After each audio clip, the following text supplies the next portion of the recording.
And coming up on this week's show, no Great British Railways until 2027? We dissect Heidi Alexander's first appearance as Transport Secretary at the Transport Select Committee. Spoiler alert, we were more than a little underwhelmed. We preview an exclusive interview with someone who could be a strong candidate to run Great British Railways. And we have some very exciting news of our own. Welcome to Green Signals from me, Nigel Harris, and... from me, Richard Bowker. And off we go, straight into it. Lots to talk about. Last week, we promised that we would review the recent appearance of Secretary of State for Transport Heidi Alexander at the Transport Select Committee. Now, the work of select committees is a really important part of our parliamentary process, and often very important things are said that are newsworthy. Since this was the Secretary of State's first major appearance at the TSC, we thought it worthy of a deep dive. So, Richard, as our TSC correspondent, had the untrammelled joy of watching all 2.5 hours of this. Were there any big takeaways? Did you stay awake? Yes, I did. I'm one of those strange people, Nigel, that actually rather enjoys these because, you know, they're good. It's So good do I, theatre actually. and there's some good people watching and they do say some interesting things.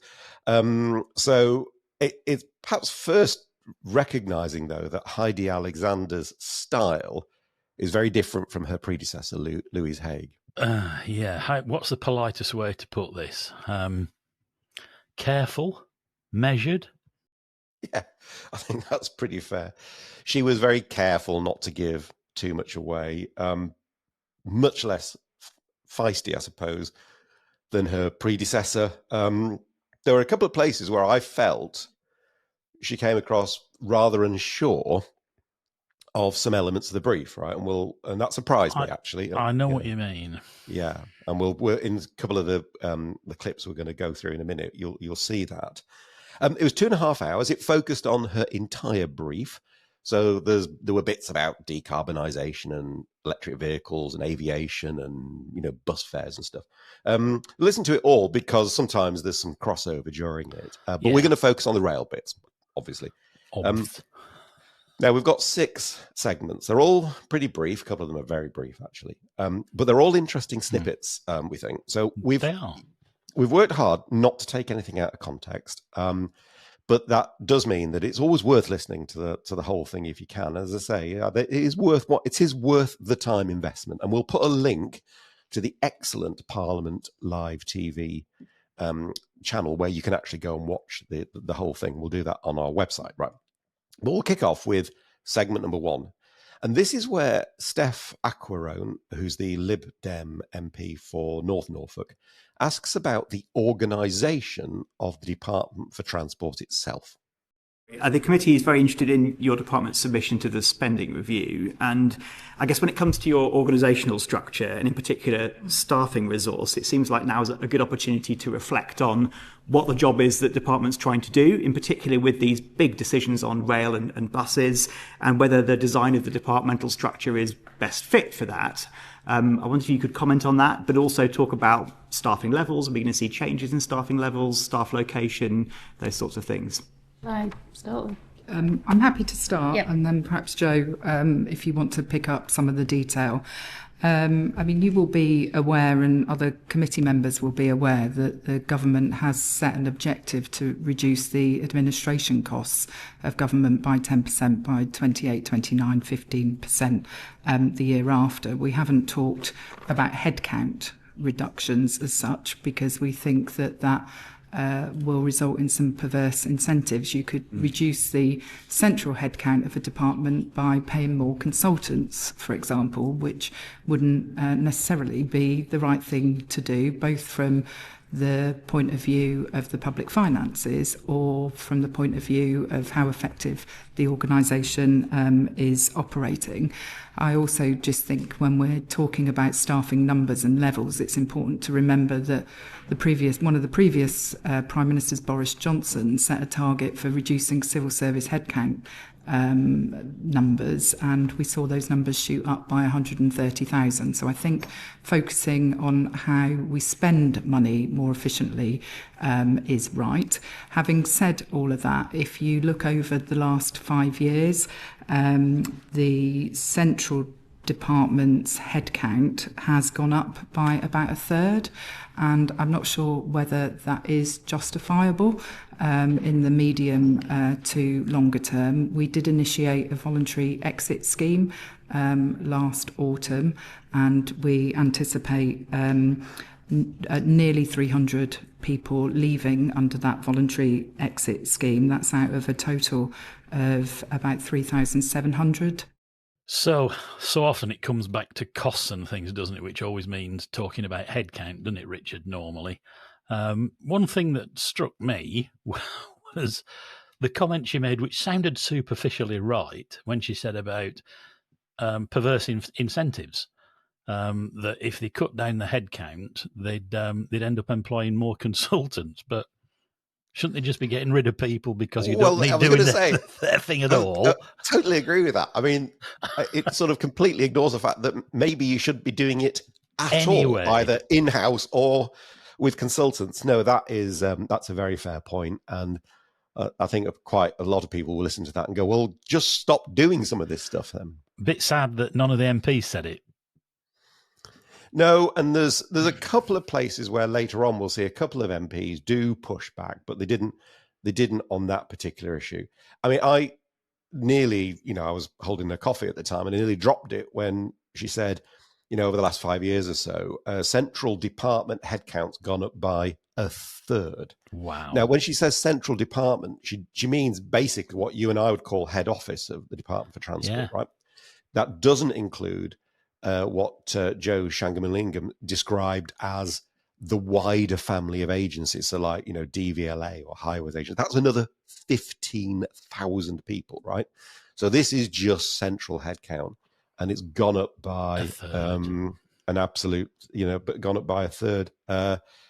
Absolutely incredible. I think she said something like, is that sustainable over the medium to long term? No. No, it's not. So, interesting. And just one last thing. I get utterly weary, bored and fed up of hearing every answer preceded by blaming the previous government. Trump does it, but you can't answer anything without slagging Biden off it. And it's just wearisome, isn't it? It is. I mean, 9 months, 10 months in now. And unfortunately, it was in every single answer of note, really. I think most of the ones we're covering here. So that was something on the department's organisation. I think that is a bit of a window into the fact that anybody thinks that they're going to be reducing the number of officials quickly in central DFT might need to sort of scratch their heads a bit. So let's move on to segment 2. This was when the committee were talking about decarbonisation. And there was a brilliant question from Ollie Glover, who's also a Liberal Democrat MP. He's good, isn't he, with his questions? He's very good. Well, of course, ex-Network Rail, he understands the railway. And he's the MP for Didcot and Wantage. And he had a brilliant question on electrification, but a rather less brilliant answer from the Secretary of State. Turning to railways, the new German coalition government agreement includes the following commitment, as this was published in Railway Gazette International last month. The coalition now defines rail electrification as a measure to address climate change and will no longer use cost-benefit ratios to determine whether wiring schemes will go ahead. What are your thoughts on that policy, and should we have that in the UK as well? Yeah, so the electrification of the rail network is really critical. Unfortunately, some of the previous plans that the previous government put together have proved to be unaffordable. So we're going through a process of reviewing that at the moment. We do think that battery trains and electric trains that can use overhead lines are really the way forward. I was at Newton Aycliffe a couple of weeks ago at the Hitachi factory there. looking at the production of their tri-mode trains, which can operate both in diesel with the overhead lines, and also switch to battery as they're pulling into a station, so that actually not only is it reducing carbon emissions, but it's also making it quieter for the people that live around the station. And so you're right to say that electrification is absolutely key, and we'll be looking at how we can incorporate that through the spending review in our plans for enhancements to the railway as we move forward. I guess we also look at the sort of the total context of carbon emissions. So rail is 0.4% of total UK emissions versus, just for us and our other sectors, maritime at 3%, aviation at 8%, and roads at 23%. So we obviously have to look at where we're going to be able to make the biggest contribution to the government's overall carbon objectives. Sure, but hopefully there's also, as we've mentioned earlier with rail freight, there is an opportunity to do far more in rail freight. And certainly I was told recently at a conference that we've only got 9% of our freight on railways compared to 31% in Switzerland, for example. And we are going to have to decarbonise the railways, maybe to help decarbonise roads by moving freight from road to rail. Would you agree that that is an aspiration we should have? I'm certainly supportive of moving more freight from road to rail. In setting up Great British Railways, we will create an organisation that has a single guiding mind around how best to use the finite capacity that is on our rail network. Now, clearly we want to attract more people to using our railways and away from car journeys, which could be done on the railways instead. If you're going to have to find the right balance between the provision of passenger services and freight. But by creating Great British Railways, you do give one organisation the overall strategic oversight to make those judgments about what is in the best public interest. So, an object lesson in not answering the question then, Richard, and another dollop of blaming the previous government. Yep. And I mean, if we wanted to be slightly uncharitable, the bit when she started talking about Hitachi's tri-mode train was so basic. I mean, the camera wasn't really on Ollie, but I suspect, as a former Network Rail person, he was probably listening to that explanation of, the fact they have batteries and they have overhead, and it's like, really? Okay, we were kind of talking about policy and strategy. That was quite extraordinary, but it didn't really get to, as you rightly say, didn't really answer his question, because it was a great question. If the Germans have said, right, from now on, electrification is just part of what we do, why can't we do the same? No real answer. And that again, wearisome nonsense, which I seem to recall that Shaps was guilty of, that rail's already so good, it doesn't really matter that we have to make that much effort. Wasn't that an interesting comment from Jo, who's the second permanent secretary there?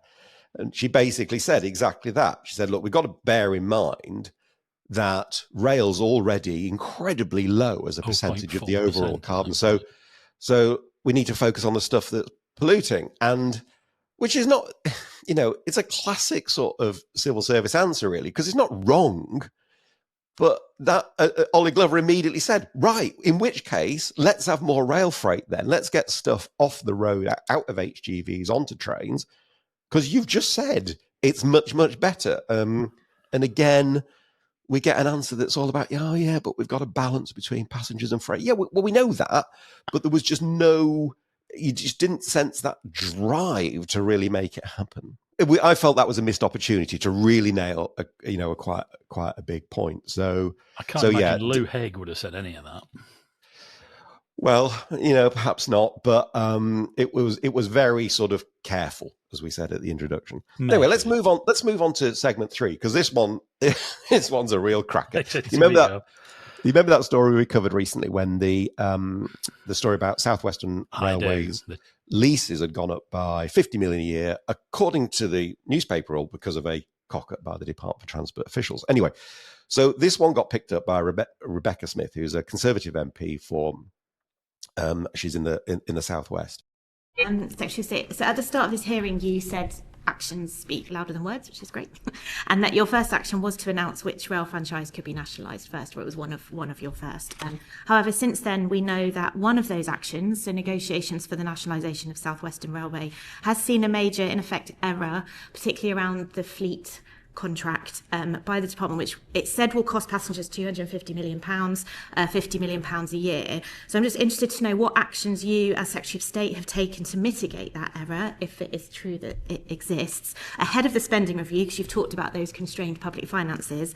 And can you, I think, importantly, provide assurances to passengers that those increased costs will not be passed to them as increased ticket prices beyond what is reasonably expected, as in every year the normal inflationary one. So what will happen to that additional cost, and who will bear the brunt of it?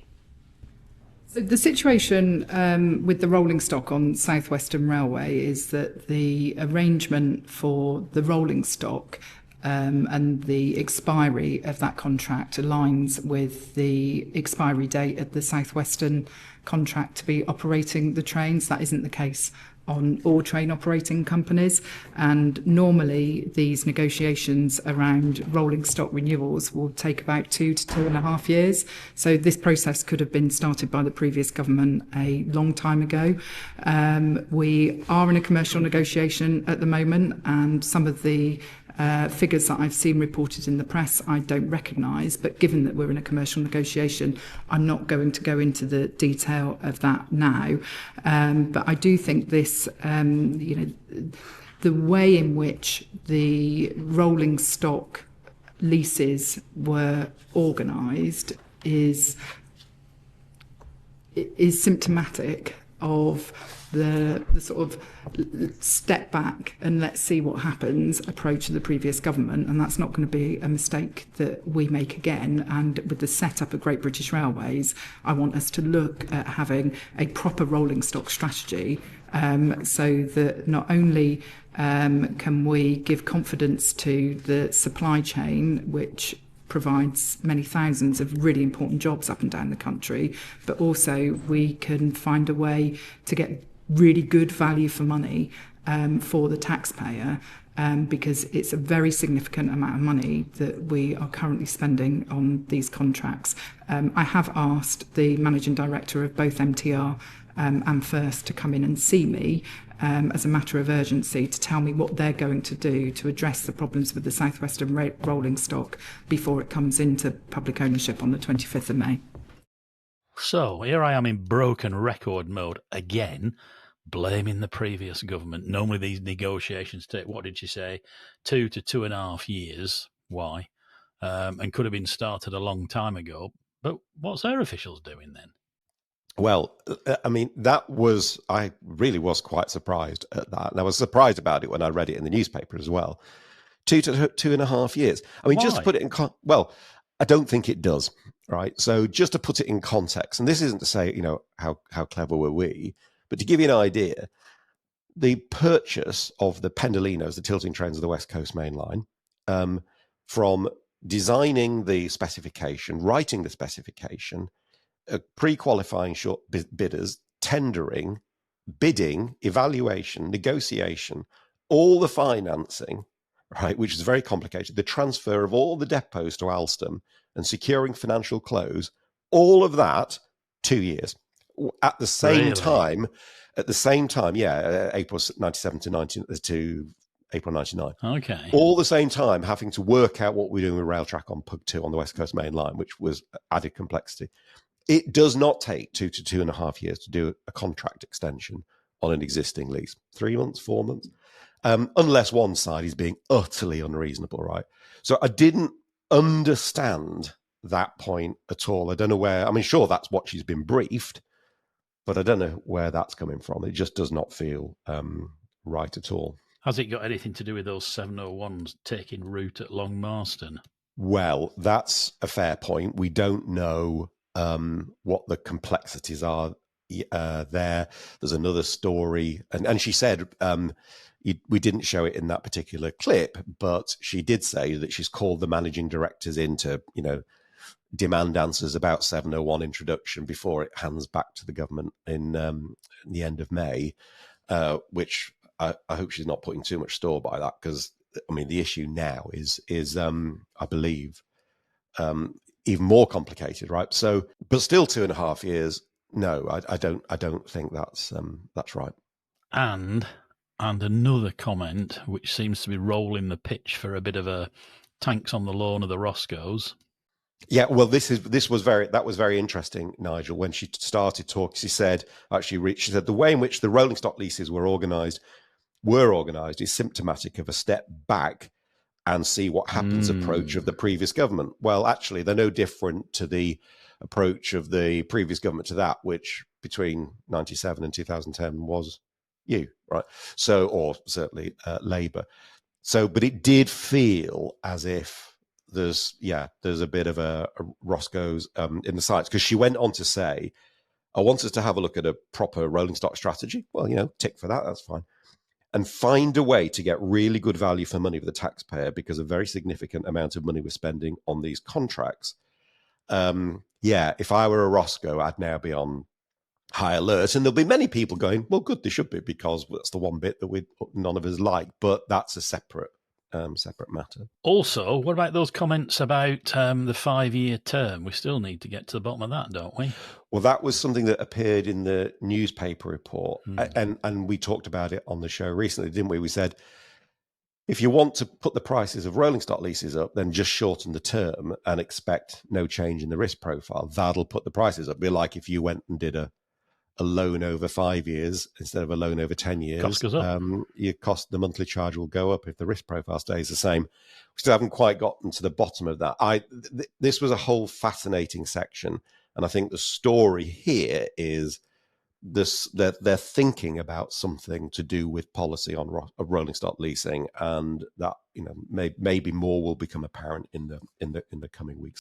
Do you think it's all about, or really about, railway policy, or is this yet another example of an ideological approach to the Roscoe's private sector profiteering, all that sort of thing that is frequently alleged? I think it's a bit of both, because there's no doubt that rolling stock leases are a huge part of the cost of the operating railway, right? So it's not unreasonable to want to look at that. But I think we just need to wait and see on this one. But there's definitely something afoot. That's how it feels anyway. Right, so let's move on to segment 4, which was a question from Catherine Atkinson, who's the MP for Derby, one of the Derby North. And she asked a question that'll have the entire rail industry pinning its ears back now, which was, will GBR, once it's set up, be allowed to run the railway day to day, without interference?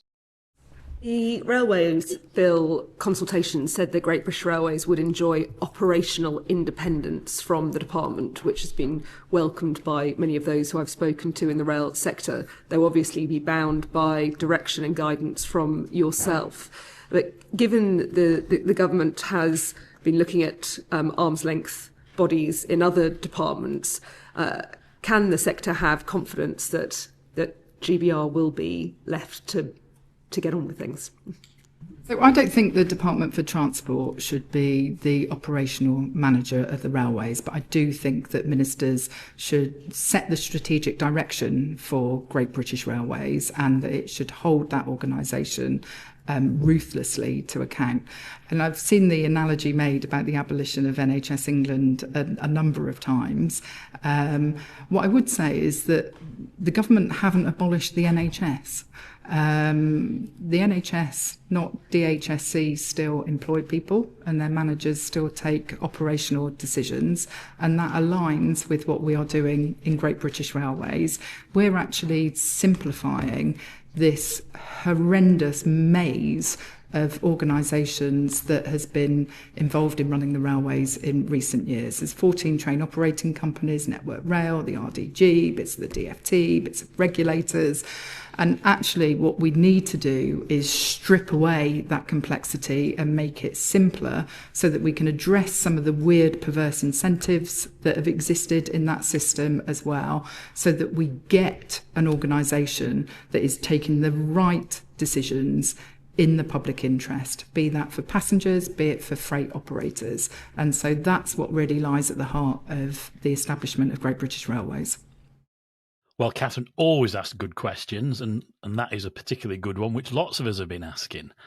The Secretary of State did say that GBR would be held ruthlessly to account, Yeah, which I thought was a very odd choice of word. We need lots and lots of civil servants to ensure that something's done ruthlessly. Well, that's right. It was you kind of get the political point. We are going to bear down on this, but it's not very empowering language, is it? I'm going to say, is that just another way to say we will remain, rigidly in charge? Well, some will hear it that way. There was a funny exchange. She talked about NHS England. That was odd, wasn't it? Well, I think I know what she was trying to say, because a lot of people have said, why are you creating another quango in the form of Great British Railways when at the same time you've just got rid of one called NHS England? And so I think she's trying to say horses for courses, but it didn't kind of come across quite that way. We got this sort of usual trope about horrendous maze of organisations. Well, actually, it's no different than it's been for the last 30 years. I'm not saying that's right, but it was this notion that the last government's created this, and actually it's been that way for quite some time. It's worse than that, isn't it? Because after 1997, before which, of course, Labour said they would sell Railtrack, they would renationalise Railtrack, they actually then went ahead through the noughties in just more deeply entrenching everything that the Conservatives had put in place and making it yet more complex. Just a bit of a kind of a non-answer, really. And the ruthless thing, maybe it was a misspoken word, but interesting point. And on misspoken words, let's move on to the next segment, which is open access. So you said recently the Attaché plant, I think that would have been to see the Grand Central trains being manufactured. Yeah. So £300 million order, which is excellent. But they're an open access operator. Yeah. And Edinburgh London is also served by Lumo, who provide an excellent service, another open access operator. But the consultation around GBR is going to set access, the gatekeeper, with GBR rather than ORR. Get my letters mixed up. So should Attaché and open access operators be concerned about that? I've been very clear that there is a role for open access operators in the reformed railway. We should just bear in mind that in terms of overall number of journeys done on the railways, open access operators account for less than 1%. But the visit that I made to Newton Aycliffe to see the new trains that are going to be part of the Grand Central service, that was a decision by the ORR to extend their access rights for 11 years. We supported that. As the DFT, we've also supported proposals recently for the Wrexham, Shropshire and Midlands Railway, where an open access operator can add value and they are not going to divert excessive revenue away from the public operator, and where it might be opening up new markets, new routes, where it won't have a negative impact upon the ability of the rail network to recover when incidents happen as well, then we will continue to want to see those applications coming forward. Is it unreasonable to say that, given that open access operators make up fewer than 1% of passenger journeys, we spend far too much time on this? As a general point, I think that is fair, actually. And so it might only be 1% of passenger journeys. I don't think it's 1% of passenger revenue, because they tend to be on on relatively high yielding routes, and tend to be anyway. But it is a fair point, I think, to say, I think we maybe sometimes get a bit overexcited about this. What I thought was interesting, she said, and it was a very curious word, and given this is somebody who's very careful, I thought it's an interesting word. She said, I've always been very clear that there's a role for open access on the railway, where an open access operator can add value and they're not going to divert excessive revenue away from the public operator or have a negative impact on performance and all that kind of stuff. I thought, wow. Apart from the fact there was a slight shift in position from where I think they've been up till now, Who defines what excessive means? Excessive is. Is it okay for the open access operator to abstract 10 million, 20 million, 50 million? What is excessive? And it was a very strange word. Yeah, it's okay. We're very happy to have a certain amount of leakage from the taxpayer, but not too much excess. I wasn't sure about that. That was a curious word to use, and I suspect I felt a slight shifting in position. And not for the first time in her entire performance, I felt I was listening more to a civil servant than a Secretary of State. I think that's an interesting observation. There were a couple of moments when, throughout the thing, it did feel a little more bureaucrat than political. But that one I felt was a slight shifting of the position. Maybe it's not. Maybe we're reading too much into that. But that word excessive.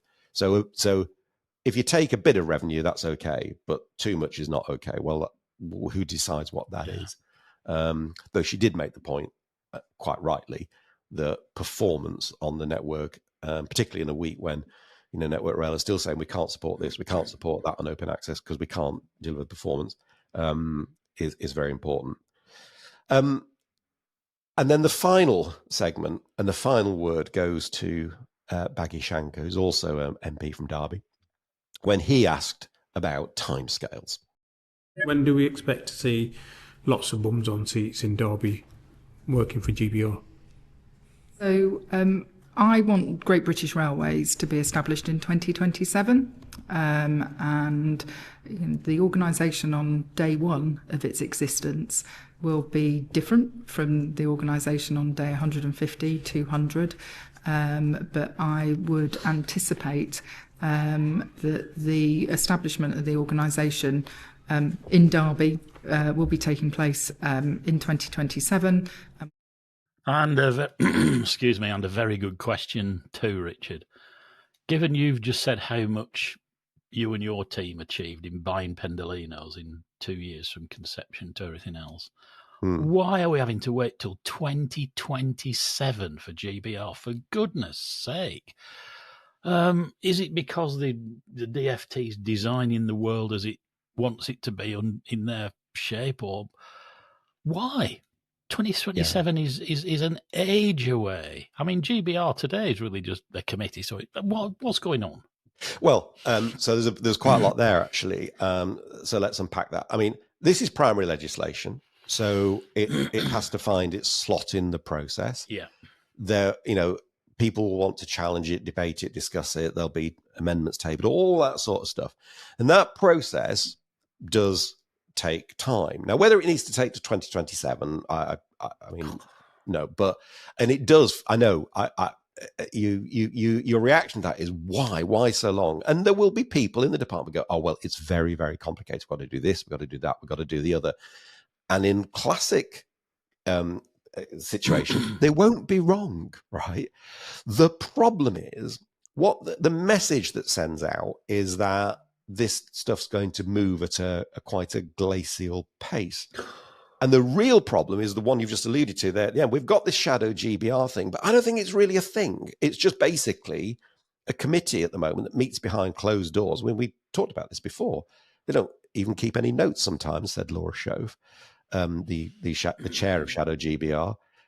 It's the lack of leadership, energy, pace, particularly in a world where Andrew Haynes has now said he's going to be retiring, that is the real concern. If the legislation takes till 2027, that's one thing. Is what happens in the interim, where I think we are in danger of it just feeling like it's grinding into the mud. Well, I'll tell you what happened. It's going to be what's happening for the last few years, and that's just drift. Yeah, and inertia. Now, but the frustrating thing is there's so much good that's happening out there, and there are some good things that are going to be done. Like Lawrence Bowman and Steve White being made Alliance MDs and all. That's all good stuff. But at the top, at the leadership, the drive just seems to me a little bit turgid. Let's put it that way. Well, thanks for doing all that work, Richard. On behalf of Steph and myself, we appreciate it, because it's not just 2.5 hours, is it? It's all the time scrolling back and forth and marking the clips and thinking about it. But it's really good stuff because select committees are important, and I think we're doing a reasonable job on illuminating that for everybody. Hope so. But speaking of drive and leadership, one of the industry's most successful and senior leaders is Tim Shoveler. He's unusual in that he's run train operating companies, held a very senior position at Network Rail, and actually ran an integrated railway when South West Trains was in formal alliance with Network Rail. Tim was famous for watches and whistles and all sorts of things in his past. And he was CEO of that South Western Alliance. Today, he's chief exec of Freightliner, and he's clearly both loving the role and being successful at it, and he is. However, Richard met up with Tim recently, who found some time to talk to us, and Richard rather cheekily asked what he would do if he suddenly found himself as chief exec of GBR. Hypothetically, of course. Here's a little excerpt from a fascinating interview. I'm really clear that the DfT should be about, and government should be about setting policy and then enabling the railway to get on with it and deliver it. Absolutely. I'm not suggesting that we would appeal to the government if we didn't like a decision as an independent regulator. So I think that devolution to GBR from government is absolutely essential. And let's be quite clear, unless GBR is empowered to make the decisions that it needs to, it won't be able to achieve the objectives that the government set for it. You know, cost savings, for example. We all know and understand how difficult it is to save money, and yet we can see that our railway is uniquely expensive in Europe. So cost saving has to be part of it. Yes, we've got to go revenue, but we've also got to make sure that that at least cost inflation is stopped, even if we can't actually go backwards in some places. There will be some difficult decisions that have to be made.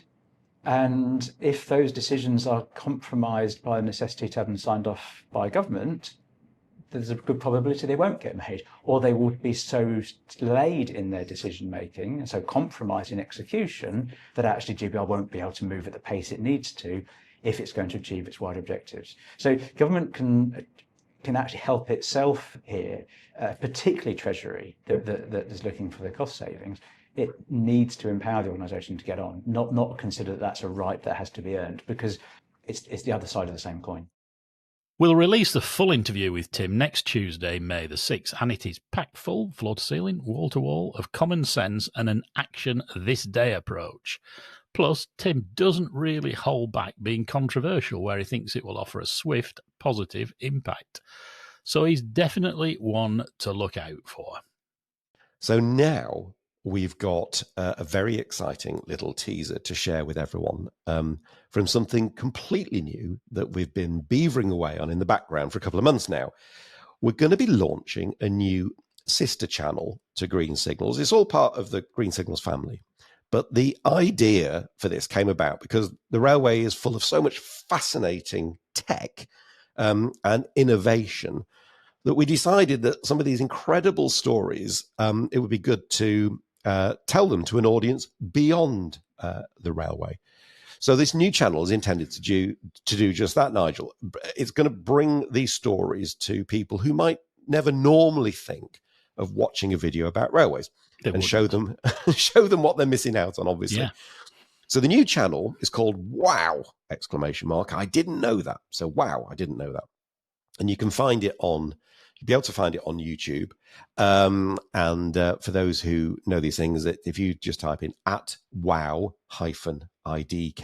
so I didn't know that, IDKT, you'll find the channel. Steph is the presenter of the show. And our first one is about how a clam became the inspiration for tunnel boring machines. And Steph and I got to go on a behind-the-scenes tour of an HS2 tunnel boring machine for the film, which was absolutely brilliant and a real privilege. Anyway, we thought we'd share a little teaser of the video to show you what it's all about. Well, where did we get the idea from to tunnel like this? And how transformational has that idea been? The answer is something properly wow.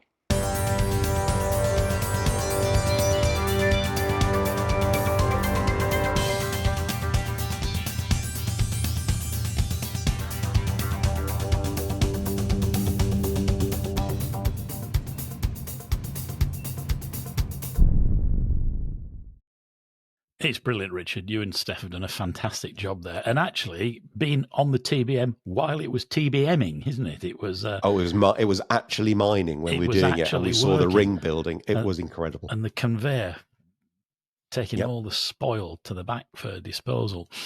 As soon as the full video's out in the next few days, we'll put a link on our social media channels. So please do keep an eye out for it. And do give the video a watch and let us know what you think. I've been lucky enough to see it, and it's fantastic. Very different to anything we do here, but really, really good.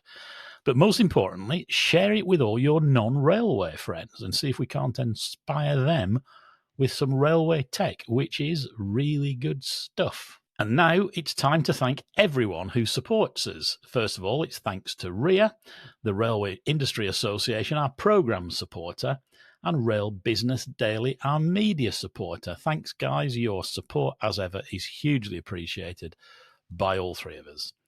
Then a big thank you to everyone who's left us a super thanks this week on YouTube, and you are Highlander66, Alan Kirkman, Mark Woods, Bob Walsh, Graham Whitley, Keith Grafton, Alistair Rutledge, Chris Exley, and Graham Webster. We really do appreciate so many of you leaving us those super thanks, which do help considerably in putting Green Signals together. So thanks very much. Thanks very much indeed. And thanks also to our new gold member, Chris Brock, and our new silver member, Regional Roadie. Thanks to all our members, like those who leave a super thanks, like supporters. We're extremely grateful for your support. Becoming a member really helps us do what we do. We list all our supporters, all our members at the end credits, and thank you once again. We really appreciate it. We do indeed. Helps us to do everything even better. And now it's time for this week's Railway News Roundup. So, kick us off, thanks to Lee Yarker and Steve Roberts for sending us this one. The construction of HS2's Wendover Green Tunnel is facing potential delays and additional costs because permission for an underground chamber and ditch in Wendover has been refused by Buckinghamshire Council. Apparently, planning officers recommended approval, but the council said that the proposed access track would cause harm to the sensitive and protected Chilterns National Landscape. The plans were following advice from the Environment Agency and were intended to help regulate the flow of springs in the area. HS2 has said the cost to the taxpayer of this decision risks running into tens of millions of pounds as a result of knock-on delays to the construction of nearby structures. So it goes on. Yeah, it's crazy, isn't it? Thanks to plenty of listeners, including John Kirkman, Steve Roberts, Harry Kernahan, for sending us this one. There does seem to be an issue with the new Tyne Wear Metro fleet that's been built by Stadler.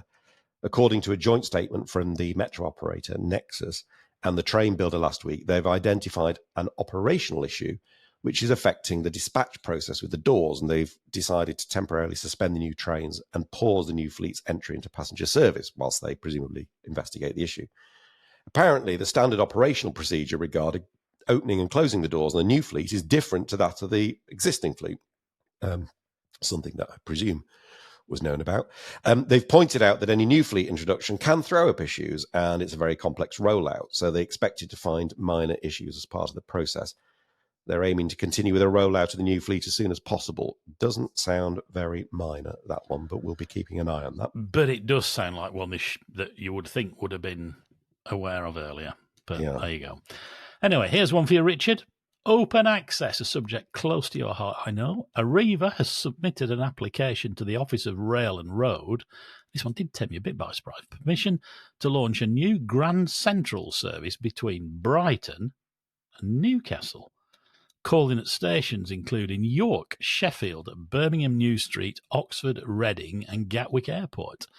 Arriva says that 5 services per day in each direction could begin from December 2026, and the idea is to enable passengers to travel between the North East and the South Coast without having to change trains in London.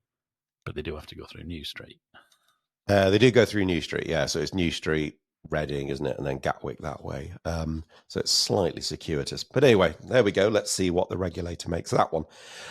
This story's proved very newsworthy. Loads of listeners have commented on it, so we won't list them all.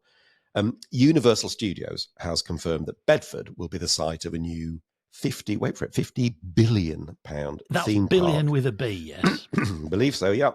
On the site of a former brickworks. Now, one of the reasons the site was chosen, apparently, is because East West Rail runs alongside it. Universal even states on the website that the project, that they chose Bedford because of its, quotes, fast rail links to London and London Luton airports. And the East West Rail project also plans to deliver additional transport improvements for the region, specifically to the existing railway between Bletchley and Bedford. However, some questions are now being asked about how the theme park might affect the whole sort of East West Rail project. Really, there's a lot of controversy about the route chosen to the east of Bedford. Now, the theme park's actually to the southwest, but it impacts how you come through Bedford and so on. So it's kind of thrown a lot of stuff up into the air. We'll be looking at this in more detail. It's a huge thing, and could have the railway could play a major part in this if they grab the opportunity. So more on that to come. Something for East-West route skeptics to think about, eh? Before we finish the roundup, Richard, Alistair Rutledge sent us a link to a story that was on the BBC website in March. Now, we thought about chatting about this one at the time, but we decided it might make us sound like the miserable old gits that we are. Anyway, Alistair wanted to know what we think about the news that the Kent-Sussex Railway will be operating a gaming carriage service in May. The Gaming on the Move services will turn part of the train into a video arcade during the May half term, allowing participants to play games while their parents, partners, etc. can sit back and enjoy the train ride. The story said that the Kent-Sussex Railway chairman Derek Bilsby hopes that it will spark a new interest in heritage railways for gamers. What say you? Well, having got two boys who are both very much into their gaming, although they control it very well in terms of the amount of time they spend on it, I don't think it'll have any impact at all on sparking new interest in heritage rail. I suppose if it allows parents to get out and have a nice day and almost a bit of childcare in the process, maybe I'm a bit old and cynical about it, but I'm not quite sure that's going to really tap into a new breed of heritage rail enthusiast. Might do. Who knows? I'm going to say stranger things have happened, but have they? We'll see. And that's this week's Railway News Roundup. If you'd like to send us any snippets of news about anything, big stories, little stories, your part of the world or more widely, then please let us know by email at news@greensignals.org. If we use your snippet, we'll read out your name. Can't say fairer than that. Certainly not. Which means it's now time to do the quiz. Now, last week's question, there was this, Nigel. What do Werrington, Chipping Sodbury and Brock all have in common? We got a couple of answers that suggest, is it something to do with dive unders? Because obviously there's a new dive under at Werrington. Away, this one. Is it something to do with signal boxes or junctions? Well, no. The correct answer was that they were all locations for water troughs, whereby steam locomotives could drop a scoop down below the tender and collect water to fill up the tender without stopping. We put everyone who said water troughs into the digital hat, drew one out at random, and the winner was David Dearden. So well done, David. Please send us another email to quiz@greensignals.org with your address, and we'll get your quiz winner's mug out to you. So to this week's quiz, it's on the same theme. It's what do these all have in common? The question is, what do Field, Half, Trinity and Park all have in common in a railway setting? So what do Field, Half, Trinity and Park all have in common in a railway setting? If you think you know, answers please to quiz@greensignals.org by Saturday, midday on Saturday, May the 3rd, can't believe it's May already, we'll put all the correct answers in a hat and select a winner at random to receive one of our highly coveted Green Signals quiz winners mugs. And now, a final bit of good news. We said a couple of episodes ago that it was looking like the Northumberland Line would reach 250,000 journeys by Easter. Well, last week, Northern hit that massive milestone. The line's busiest week since opening was March 23rd to March 30th, when almost 27,000 journeys were recorded, including more than 8,000 trips on the day that Newcastle United celebrated their Carabao Cup win with an open-top bus tour. Interestingly, ticket vending machines have been in high demand at stations on the line, and passengers are being encouraged to buy their tickets in advance to avoid potentially missing their train because they're queuing to buy a ticket. So, Richard, go on. Have your bucket of cold water ready and tell us why none of this really represents success. No, it is success. I mean, it would be foolish to say anything else. I think one of the things that just has to be borne in mind, because you mentioned ticket and ticket vending machine, is ticket price. Okay. So one of the things that they did was to have what they call affordable tickets. So an off-peak single from Ashington to Newcastle is £2.60. Okay. I think it's £3 in the peak. Return is whatever that is, £5.20, isn't it, or something? It's about 20 miles. And I had a look on Northern's website. So if you go from somewhere like New Mills, which is on the edge of the Peak District, to Manchester, it's about the same distance, maybe a bit less. Well, there the prices range from anything from £3.80 to £5.60 for a single. So the fares on the Northumberland line are definitely priced low. Now, whether that is sustainable, but I imagine that that's a pretty high subsidy route. Now, somebody might go, yeah, but it's great, and that's why we did it. Fine. But I suspect that price may be having quite a big impact on those numbers, wonderful that they are. Even I think that maybe does sound a little cheap.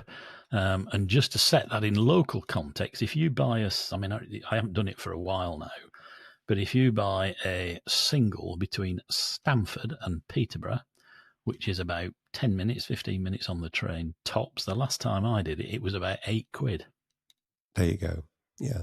But, on the other hand, they're trying to build a market and so on. I get all that. But I think price, I don't know what the price elasticity of demand of that particular line is, but those prices feel set to attract demand. Yeah. And they have done. The problem will come, of course, when they do try to put them up, all hell will break loose. Maybe they won't. Who knows? Let's see. But it's good to see, just, setting that aside, if you like, full trains, people queuing up to want to use a railway. Let us be at least joyful about that. I am joyful. Good. Let your face know then. And sadly, that's all we've got time for this week. So thanks very much for watching or listening. Don't forget to give us a thumbs up, leave a comment, or if you haven't already, subscribe to the channel on YouTube. And if you click the little bell, you'll get notifications and new stuff. And if you really want to support us, find out about membership on YouTube, and you can click the join button or Patreon. And you'll get all sorts of cool stuff in advance there, primarily videos that we've made and which I think are really improving in quality all the time. That's largely because I don't have a huge amount to do with them, I can say that. But most importantly, join us again next week for this show, which will always be free. So we'll see you then. Have a great time till next week, and it's goodbye from me. And it's goodbye from me. Bye for now.